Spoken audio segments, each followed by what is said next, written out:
안녕하십니까. 저는 범법인 화우 국제무역통상팀의 이성범 변호사입니다. 앞서 아놀드 앤 포터의 이수미 변호사님께서 미국의 경제 제재에 대해서 상세하게 그 내용을 설명해 주셨고, 전략물자관리원의 홍철엄 선임 연구원님께서 유엔의 경제 제재에 대해서 상세하게 설명을 해 주셨습니다. 저는 그 내용들을 전제로 해서 우리나라 기업들이 좀 참고할 만한 점들을 여러분들께 소개해 드리고자 합니다. 오늘 제가 발표할 순서입니다. 먼저 제가 첫 번째 유엔 생션하고 이제 미국 EU도 당연히 아시다시피 생션이 있는데요.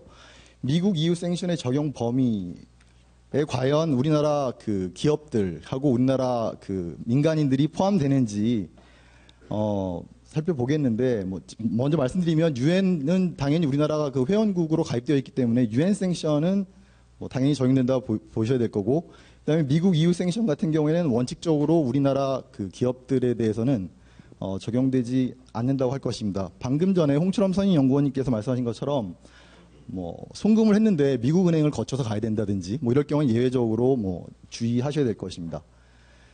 두 번째로는 국내 기업에 대한 미국 EU 생션의 효과. 방금 말씀드린 바와 같이 원칙적으로 미국 EU 생션은 우리나라 기업에 대해서 효력이 없다고 할 것인데, 그러니까 우리나라 기업이 우리나라에서 만든 물건을 우리나라에서만 수출한다. 그리고 미국의 은행 같은 데를 거치지 않고 바로 송금이 일어난다 그러면은 미국 EU 생션 저희가 별로 걱정할 필요가 없을 것 같은데 과연 그러한지 이에 대해서 살펴보도록 하고, 그다음에 계약 이행 불능과 force majeure 항변에 대해서 간단히 살펴보겠는데, 예를 들어서 최근 있었던 러시아 제재가 있는데, 러시아 제재가 발동되기 전에 우리나라하고 어떤 러시아 기업 간의 물품 공급 계약이 있었다. 그런데 생션이 발효됨으로써 만약에 우리나라가 러시아에 물건을 공급하지 못하게 됐을 경우에 결국은 계약상 채무를 저희가 불이행한 결과가 초래될 수가 있는데, 과연 이 경우에 저희가 우리나라 기업이 계약 불이행 책임을 부담해야 되는가, 계약 불이행 책임을 부담하지 않을 수 있는 방법은 없는지에 관해서 간단하게 force majeure 항변을 살펴보도록 하겠고, 기타 여러분들께서 참고할 만한 사항들을 몇 가지 정리해 보았습니다.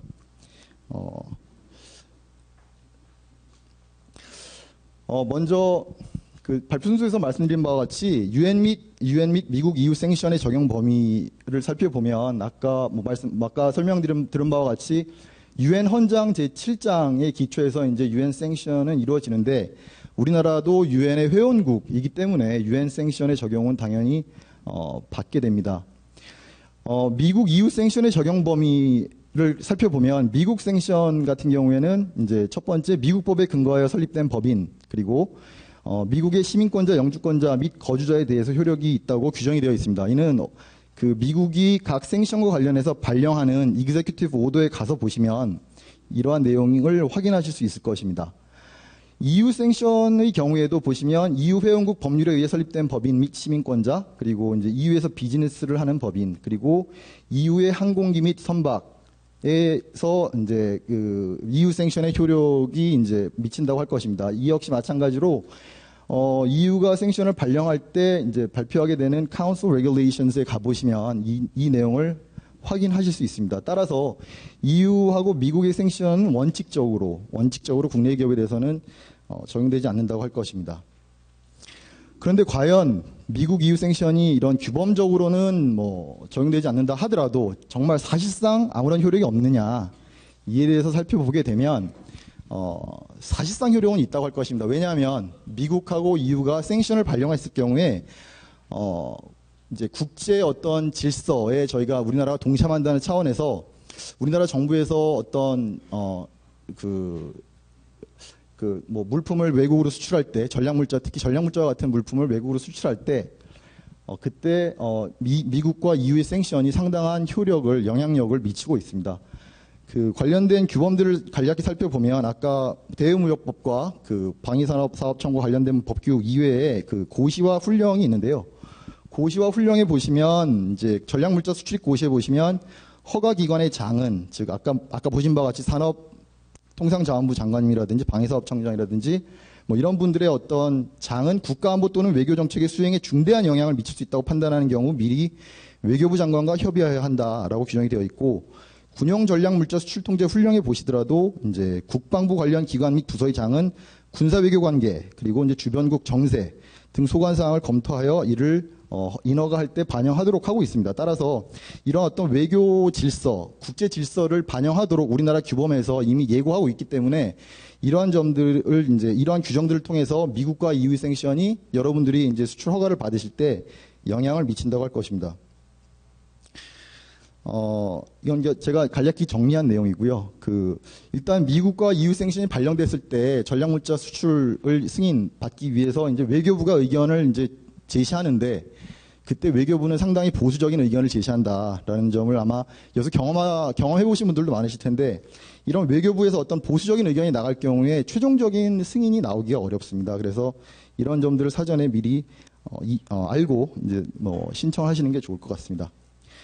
다음으로 이제 생션이 발령되고 난 다음에 그 다음에 이제 계약을 체결하지 못하는 수출을 체결하지 못하는 이런 안타까운 상황이 발생하는 것은 어쩔 수 없다 하더라도 과연 생션이 발령되기 이전에 계약을 체결했는데 저희가 장기 공급 계약 10년, 15년 장기 공급 계약들도 있을 텐데 이미 계약은 체결됐는데 생션이 발령됨으로 인해 가지고 물품 또는 서비스 어떤 재화 내지는 용역이 제공되지 못한다. 그러면 결국은 계약에서 내가 약속한 어떤 물품 공급 약속이라 의무라든지 그다음에 용역의 어떤 제공 의무를 내가 다하지 못하게 될 텐데 과연 이러한 채무 불이행 책임을 내가 부담하는 게 공정하냐 이런 문제가 있습니다. 그래서 이때 많이 생각하는 것이 force majeure 항변이라고 이거 force majeure 항변이라는 것이 있습니다. 이게 불강력의 항변이라고도 아마 이해하시면 될 것 같습니다. 그래서 이제 쟁점은 방금 말씀드린 그것이 쟁점이고요. 예를 하나 들어드리자면 저희가 이제 옆에서 이제 저희 자문하면서 본 예가 건설회사가 리비아 정부와 대규모 토목공사 계약을 체결한 후에 생션이 발효되어 더 이상 공사 진행이 불가능해진 경우 어떤 우리나라에서 반출해야 되는 내지는 리비아로 반입해야 되는 물건이 나가지 못해서 결국은 공사 진행이 불가능해진 경우 이런 경우가 있을 수가 있겠고요. 또 제조업체가 러시아 국영기업과 물품 공급을 계약을 체결했는데 생션 발효로 더 이상 러시아로 이제 물품을 공급할 수 없게 된 경우 이와 같은 경우 저희가 계약 불이행 책임, 채무 불이행 책임을 어떻게 피해 나갈 수 있는가가 문제가 될 것입니다. 이때 아주 유효한 조항이 보통 여러분들께서 상대방 회사와 계약서를 체결하실 때 그 계약서에 force majeure 항변, 불가항력에 관한 조항이 보통은 있습니다. 그래서 거기 보시면 계약 당사자의 통제 밖에 있는 사건들로 인해 계약 당사자가 계약 이행을 할 수 없게 된 경우 이 불가항력 항변을 기초로 해서 여러분들께서 이제 그 의무에서 탈피하실 수가 있는데 그렇기 때문에 여러분들께서 이 force majeure 항변은 계약서의 어떤 보일러플레이트와 같은 규정이 아닙니다. 그래서 force majeure 항변에서 이제 어떤 점들을 내가 기초로 해서 불가항력 항변을 내가 주장할 수 있는지는 양 당사자가 합의하시기 나름이거든요. 그러니까 여러분들께서 계약서를 체결하실 때 항상 이 생션을 어느 나라에 대해서 어느 나라에 대해서 이제 발령을 할지 모르는 상황이기 때문에 이 force majeure 항변을 협의하실 때 이 생션도 하나의 근거로서 반영해 주시는 것이 좋을 것 같습니다. force majeure 항변을 어떤 경우에 따라서는 doctrine of frustration이라는 어떤 조항을 갖다가 보실 수가 있으실 텐데 이 doctrine of frustrations 같은 이 법리는 영미법계에서 발전한 법리인 반면에 이제 force majeure 항변은 대륙법계에서 발전한 법리다라는 거를 여러분께 그냥 간단히 소개시켜 드리고요. 근데 이제 보통 저희가 그 계약서에서 볼 수 있는 아티클 타이틀은 force majeure라는 타이틀을 아마 많이 보실 수 있을 겁니다. 기타 여러분들께서 참고할 만한 사항들을 이제 생션과 관련해서 여러분들께서 이제 참고하실 수 있는 몇 가지를 정리해 봤는데요. 일단 생션은 언제 어디서 발령될지 모르기 때문에 생션과 관련한 체계적 검증 시스템을 각 회사에서는 구축하는 것이 좋을 것 같습니다. 그래서 이 검증 시스템을 구축하실 때 세 가지 포인트를 염두에 두고 구축하시는 게 좋을 것 같습니다. 아까 홍철원 선임연구원님께서도 말씀하신 바와 같이 과연 내가 지금 계약을 체결하는 상대방이 누구이냐.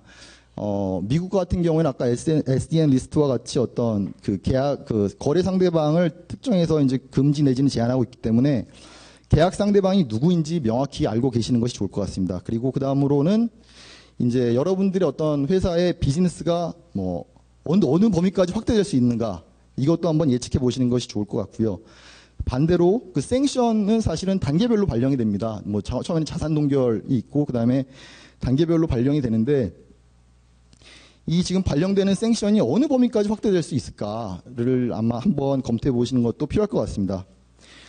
다음으로 이제 생션과 관련해서 여러분들께서 법률상 위험을 상쇄할 수 있는 규정을 계약에 도입하는 것이 아마 좋을 것 같습니다. 아까 말씀드린 포스 무조 항변도 그 중에 하나고, 또 하나의 조항을 여러분들께서 고려하실 수 있는 게, 생션이 발령될 경우에는 내가 이 계약서를 해지할 수 있는 권한을 내가 유보한다.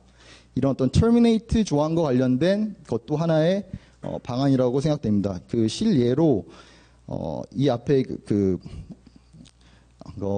이게 이제 판례인데요.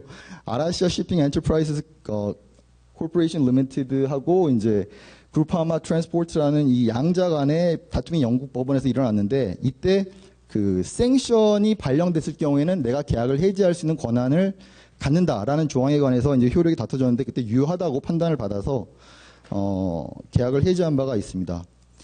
그리고 이제 상대방 회사에 대해서 생션 내용을 위반하지 않을 의무를 규정하는 것도 필요할 것 같습니다. 아까 뭐 Reps and Warranties에서 이제 상대방 회사가 뭐 나는 이제 뭐 당신과 거래를 할 때 어떤 생션을 위반하는 거래는 내가 하지 않겠다라는 거를 규정을 해둘 경우에, 만약에 상대방이 위반을 해서 내가 막대한 손해를 이제 입었다. 그러면은 이 조항을 근거로 해서 이와 같이 이제 명확한 조항을 이제 근거로 해서 여러분들께서 상대방한테 이제 손해배상 책임을 묻는다든지 하는 어떤 근거로서 작용할 수가 있을 것입니다. 뭐 마지막으로는 뭐 당연한 건데, 이런 시스템을 구축하고 난 다음에는 당연히 이제 회사 내 관계자들을 아마 교육시키는 것이 필요한데, 이때 항상 조심하셔야 되는 게 문서화하실 필요가 있을 것 같아요. 문서화해서 두고 여러분들 뭐 여러 관련 관계자들이 참고해서 일을 처리할 수 있도록 하시는 것이 좋을 것 같습니다. 오늘 제가 준비한 발표 내용은 여기까지고요. 잠시 후에 Q&A 시간에 뵙겠습니다. 고맙습니다.